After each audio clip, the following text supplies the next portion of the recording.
생명의 생가 이용훈 목사입니다. 오늘은 3월 30일 목요일이죠. 주 안에서 복된 하루가 펼쳐지기를 바랍니다. 생가에서는 레위기서를 묵상하는데 13장 38절에서 46절까지 나병 문제 네 번째 시간으로서 피부 대머리에 발생한 나병이라는 내용이 되겠습니다. 대머리에 발병하는 악성 피부병에 대하여 기록하고 있죠. 대머리임에도 악성 피부병까지 알아야 하죠. 아마도 그 마음의 고민이 컸을 것입니다. 먼저 38절에서 44절까지는 대머리에 악성 피부병이 찾아올 때라고 하는 내용이 되겠습니다. 우리는 외모지상주의 세상에서 살죠. 신체적 외모 그리고 외형적 이미지를 기준으로 가치 판단, 차별 및 편견을 갖습니다. 대머리는 분명 신체적인 콤플렉스이기도 하죠. 열왕기하 2장 23절을 보면 엘리사 선지자를 향하여 대머리라고 놀렸던 아이들 40명이 죽음을 당하는 안타까운 이야기가 기록되어 있습니다. 예나 지금이나 외모보다는 마음과 인격을 더 중요시해야 하는 그러한 교훈을 우리에게 주고 있죠. 오늘 본문은 대머리에 희고 불그스름한 색점이 생겨 나병이 된 경우가 기록되어 있습니다.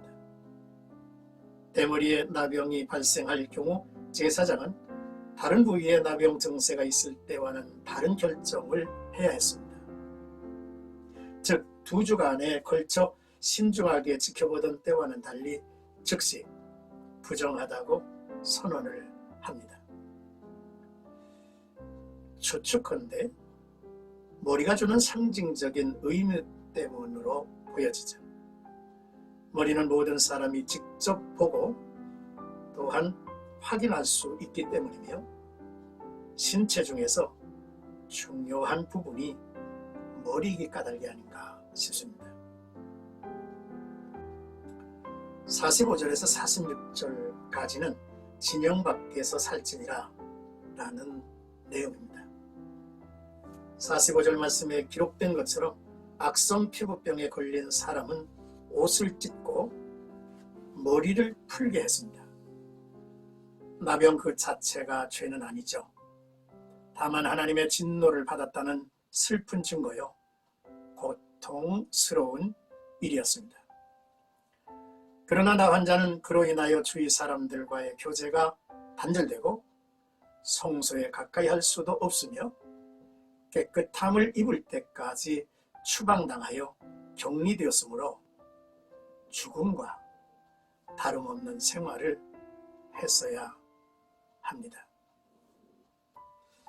이것은 아직도 생명의 주이신 그리스도 밖에서 살면서 문둥병, 나병과 같은 죄의 문제를 해결치 못하고 죄와 더불어 연합하여 사는 자들을 상징한다고 볼 수 있습니다. 나 환자들은 윗 입술을 가리고 부정하다, 부정하다 외쳐야만 했습니다. 가시적이고 청각적인 표현을 강조하고 있죠. 옷을 찢고 머리를 풀라는 말은 애통하라는 말인데요. 애통하라는 말은 2가지 의미로 생각할 수 있습니다. 그 첫째는 악성 피부병으로 판정받으면 진 밖에서 혼자 살아야만 했다는 것이죠. 그 완치 시기를 사람은 알 수 없습니다. 생각했던 것보다 훨씬 더 오래 가족들과 떨어져 혼자 살아야 했죠. 그러니 자연스럽게 슬픔과 애통이 있을 수밖에 없습니다. 코로나 팬데믹 초기에는 격리시키는 것 외에 별다른 방법이 없었죠. 외부와 접촉을 가능한 차단해야 했습니다. 전염병을 가장 효과적으로 차단하는 방법이 격리시키는 것이라는 것을 성경을 통해서 알게 했습니다.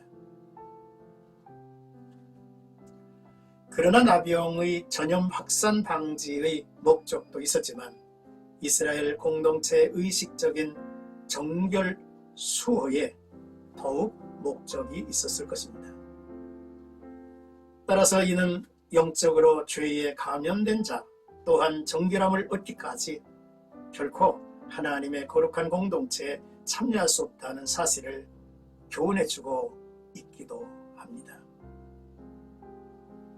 둘째로, 악성 피부병으로 판정받으면 부정하다를 외쳐야 했는데 타인에게 피해를 주지 말아야 한다는 의미일 것입니다.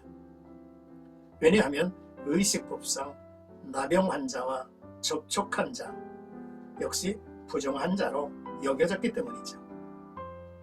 유대 전승에 의하면 이 때문에 유대인들은 나병 환자가 출입한 집까지도 부정하게 여겼다고 합니다. 사랑하는 생각가족 여러분, 하나님께서는 자기 백성 또 하나님의 그들 가운데 거하시며 거룩한 제사장 나라 왕같은 제사장 백성이 되게 하기 위해서 모든 부분에서 정결하게 보호하시고 보존해 가셔야만 했죠.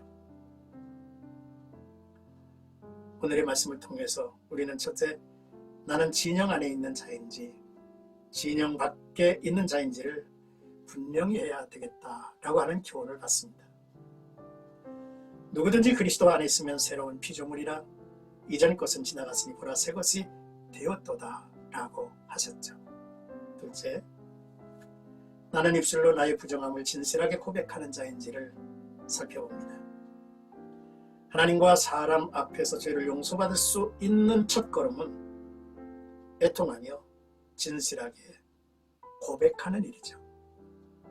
셋째, 죄와 싸우고 음란을 멀리하고 그리스도인은 늘 경계심을 지니고 살며 밝은 빛, 비추는 세상의 빛으로 사는 아름다운 영혼들이 되어야만 할 것입니다.